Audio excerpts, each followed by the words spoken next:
अस्सलाम वालेकुम dear students. इस वीडियो में हम कैलकुलस 2 MTH 301 का लेक्चर नंबर 1 पढ़ेंगे, जो कि इंट्रोडक्शन है। इसमें हमारे पास सबसे पहले है डिफरेंशियल कैलकुलस और इंटीग्रल कैलकुलस। ये दो चीज़ें हैं, ठीक है। Differential calculus deals with the problem of finding rate of change and slope of curve, ठीक है।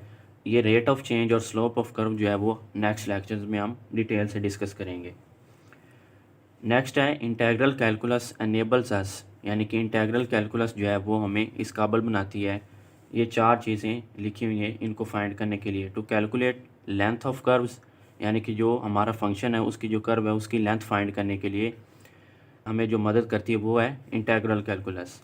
Number 2, to find areas of irregular region of plane, ठीक है। इरेगुलर रीजन जो है एक प्लेन के, उसका एरिया फाइंड करने के लिए भी हम इंटीग्रल कैलकुलस यूज़ करेंगे। Number 3, to find volumes and masses of arbitrary solids, ठीक है। आर्बिट्रेरी सॉलिड्स जो हैं उनके वॉल्यूम्स और मासेस फाइंड करने के लिए भी हम इंटीग्रल कैलकुलस यूज़ करेंगे या उसकी मदद लेंगे।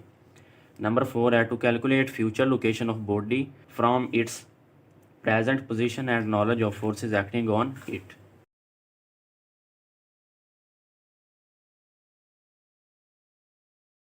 नेक्स्ट हमारे पास ये एक्स वाई प्लेन है, ठीक है। हमारा टॉपिक है लोकेशन ऑफ अ पॉइंट। अगर हमारे पास order pair x comma y की फॉर्म में कोई हमें ऑर्डर पेयर गिवन है, जैसे 2 3, ठीक है, तो इसको हमने इस प्लेन में लोकेट कैसे करना है, ठीक है। अब यहाँ पे एक्स जो है वो 2 है और वाई 3 है, तो हम क्या करेंगे, एक्स इधर है, ले लें 2 और वाई इधर 3। अब हमने क्या करना है कि परपेंडिकुलर लाइन जो है वो ड्रा करनी है, ठीक है। 3 से इधर और इधर भी 2 से।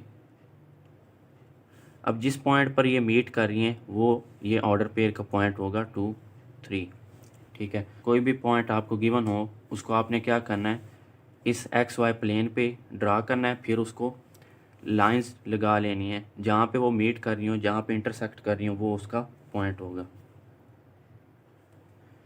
अब जैसे ये एक्स वाई प्लेन है इसको हम क्वाड्रेंट कहते हैं। इसके ये जो चार पोर्शन हैं इनको हम क्वाड्रेंट कहते हैं। ये पहला क्वाड्रेंट है, ये दूसरा क्वाड्रेंट है, ये तीसरा और ये चौथा, ठीक है। ये है एक्स वाई प्लेन में। अगर हमारे पास एक्स वाई और जी प्लेन हो, ठीक है, अब इसमें हमारे पास क्या है कि जी यानी जेड जो है वो एक नई डायरेक्शन आ गई है, ठीक है।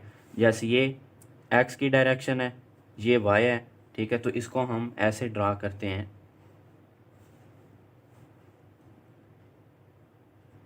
एक्स वाई जी,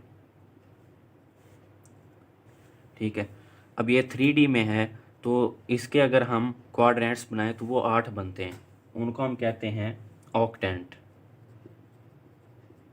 ठीक है। एक्स वाई प्लेन में जहाँ पे हमारे पास एक्स और वाई कोऑर्डिनेट्स हैं, चार पोर्शन बनते हैं जिनको हम क्वाड्रेंट कहते हैं। क्वाड्रेंट 1, क्वाड्रेंट 2, 3 एंड 4, ठीक है। एक्स वाई जी प्लेन ये 3D में आ जाता है, इसके 8 बनेंगे पोर्शंस, उनको हम ऑक्टेंट कहते हैं। अब जैसे यहाँ पे पहले क्वाड्रेंट में एक्स की वैल्यू भी पॉजिटिव है, वाई की वैल्यू भी पॉजिटिव है, ठीक है, एक्स और वाई दोनों पॉजिटिव। दूसरे क्वाड्रेंट में वाई की वैल्यू पॉजिटिव है और एक्स की वैल्यू क्या है, नेगेटिव। तीसरे में एक्स की वैल्यू भी नेगेटिव, वाई की वैल्यू भी नेगेटिव। चौथे में वाई की वैल्यू नेगेटिव और एक्स की पॉजिटिव, ठीक है। इसी तरह ऑक्टेंट में क्या होगा, इसके जो साइंस हैं वो इधर मैं दिखा देता हूँ।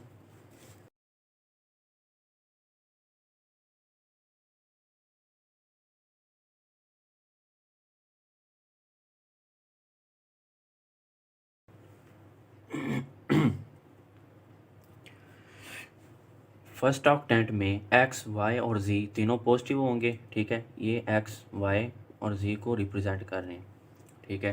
सेकंड ऑक्टेंट में एक्स नेगेटिव, वाई और जी पॉजिटिव। थर्ड ऑक्टेंट में एक्स वाई नेगेटिव, जी पॉजिटिव। फोर्थ ऑक्टेंट में एक्स पॉजिटिव, वाई नेगेटिव, जी पॉजिटिव। फिफ्थ ऑक्टेंट में एक्स पॉजिटिव, वाई पॉजिटिव, जी नेगेटिव। सिक्स्थ ऑक्टेंट में एक्स नेगेटिव, वाई पॉजिटिव, जी negative. 7th octant में x negative, Y negative, जी negative, और 8वें octant में x positive, Y और जी negative. ठीक है, तो ये साइंस हैं ऑक्टेंट में एक्स, वाई और जी के।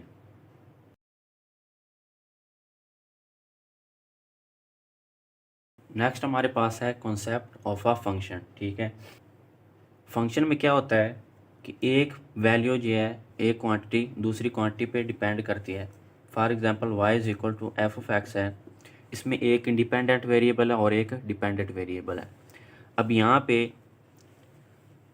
वाई जो है वो डिपेंडेंट है और एक्स जो है वो इंडिपेंडेंट वेरिएबल है। डिपेंडेंट का मतलब है वो इस पे डिपेंड कर रहा है एक्स पे, एक्स जो है वो इंडिपेंडेंट मतलब आज़ाद है। अब इसका क्या मतलब है कि एक्स की इधर हम कोई वैल्यू पुट करेंगे अपनी तरफ से, ठीक है, एक्स की कोई वैल्यू पुट करेंगे उसके लिहाज से वाई की वैल्यू आएगी। ठीक है, for example y is equal to हम ले लेते हैं 2x। ठीक है, ये हमारा एक फंक्शन है, एक्स की वैल्यू ले लेते हैं 1। ठीक है, अब ये 1 इधर पुट करेंगे तो आंसर वाई का क्या आएगा 2। ठीक है, अगर x की वैल्यू चेंज कर देंगे तो y की वैल्यू भी चेंज हो जाएगी। इसका मतलब क्या है, y जो है वो y की वैल्यू x पर डिपेंड कर रही है। ठीक है, तो ये क्या डिपेंडेंट होगी और ये इंडिपेंडेंट होगी।